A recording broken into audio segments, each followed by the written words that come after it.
Bonsoir tout le monde et bienvenue à Flash, édition spéciale de Flash, en direct de Québec. C'est une émission qui est presque entièrement consacrée à Céline Dion. Et d'ailleurs, elle est avec nous. Elle vient juste d'arriver parmi nous. Bonsoir, Céline. Bonsoir Céline. Écoute, conférence de presse étonnante qui vient de se terminer il y a à peu près 25 minutes où on a appris des choses surprenantes et impressionnantes. Plus de 12 599 000 copies d'albums vendus de Color of My Love. Ça, là, comme oui, ça. Très rapidement. Sans comptable. Là. Sans comptable, exactement. C'est pas écrit du tout sur la petite feuille ici. Et puis à la conférence de presse, il y avait une carte du monde. Et ça, faut le faire. Plusieurs petits drapeaux où on voit les albums vendus. Est-ce que là, les projets, c'est d'aller visiter d'autres pays ou c'est... Qu'est-ce que c'est les projets à partir de ça? Parce que là, c'est déjà, la carte est presque pleine.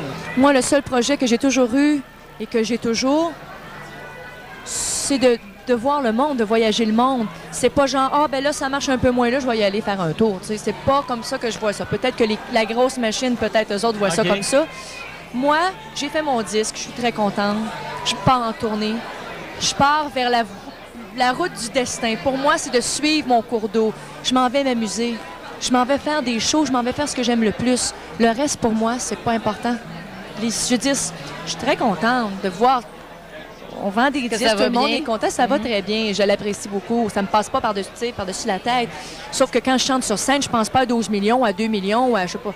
Mais il y a quelque chose de fascinant, par contre, aux États-Unis. Oui, aux États-Unis, l'album 2, un album francophone, c'est vendu déjà à près de 100 000 exemplaires, un album français. Français? Es-tu étonné de ça, du succès d'un album francophone aux États-Unis comme ça?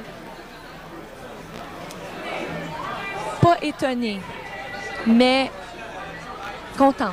Écoute, c'est un talent. J'ai de trouver les mots parce que j'ai toujours cru que je chantais la langue internationale de la musique. Pour moi, il n'y a pas de français, il n'y a pas d'anglais, il n'y a pas de noir, il n'y a pas de blanc, il n'y a pas de frontières. Alors quand je chante en français, tu n'es pas obligé de comprendre tous les mots. Si tu sens l'émotion, je pense que ça veut tout dire. Si tu chantes en japonais, puis la fille te prend ici, ou le gars te prend, là, puis tu fais ce que cette personne-là chante. T'as pas besoin de comprendre pas de langage. Parlant d'émotion, on a vu ton spectacle hier. On a eu la chance d'être là au spectacle présenté au Capitole. D'ailleurs, c'est un privilège parce que ça m'étonnerait que tu présentes des spectacles encore dans une salle qui est aussi intimiste. Alors, on a pris ça comme un privilège. Ceci dit, j'ai remarqué qu'il y avait 5 musiciens, 3 choristes, des Québécois. Et ce sont des gens que tu vas amener avec toi en tournée. Parce que tu aurais pu choisir des musiciens des États-Unis, de l'Europe. C'est important pour toi de garder cette équipe-là.